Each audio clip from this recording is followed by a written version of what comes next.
Well, special education law, for me, I represent families. There are two sides to it. There are attorneys who represent school districts, and there are attorneys who represent families. And anyone who does one typically does it exclusively. Sometimes people change from the family side to the board side, or from the board side to the family side, but when they're doing one side, they're doing just that side. And what it entails is the IDEA, which is a federal law that governs special education, the Individuals with Disabilities Education Act, states that a child between the ages of 3 and 21, or the year of their 21st birthday, if they are entitled to special education services, then if they are eligible, they get special education, and that's through what's called an IEP. Whenever there is a dispute between the family and the school district as to either identification in special education, evaluations, services being provided, the school that the child is being serviced at, any dispute that arises between the parents and the school district is where the special education law comes in, or where I would come in as an attorney representing the family. Some school districts don't always have an attorney when I'm on the family side, but some do. And so special education law is very specific to children who are receiving or should be receiving special education services. Well, I didn't start out in the law. I was a special education teacher, and then after teaching for several years, I decided to move into administration and try that, and I had an opportunity to try it, but while I was in that position for a very brief period of time, I realized that my fascination was much more with the legal end of the special education world. So I made the decision to go to law school at that point. It was never a long-term goal to go to law school. It just sort of is how my career evolved. And so when I eventually went back to school, I went specifically for special education. I got my JD at Northeastern School of Law in Boston. I did law school in the typical 3 years that it takes.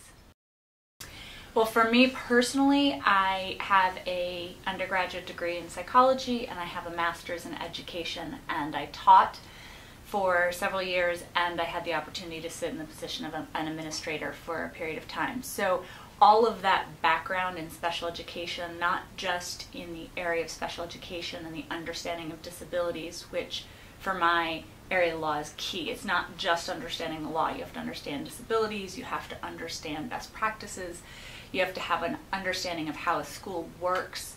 So it's not just the documents of the law that are important, and I have that first-hand information and background that really helped me with practicing in the area of special education law.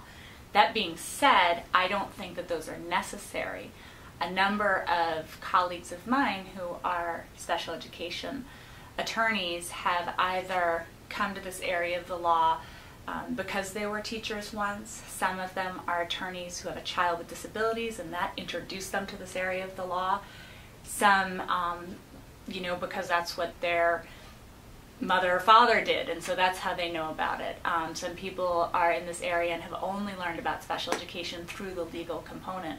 So I don't think it's necessary, but you do have to learn about disabilities and how a school functions. So as long as you're able to obtain that knowledge, it depends on what path you take to get there. In my day-to-day transactions, for some of my colleagues do more litigation than I do, so you might get a different answer depending on the attorney that you spoke with. I don't personally do a lot of litigation. I will do it if the case goes there.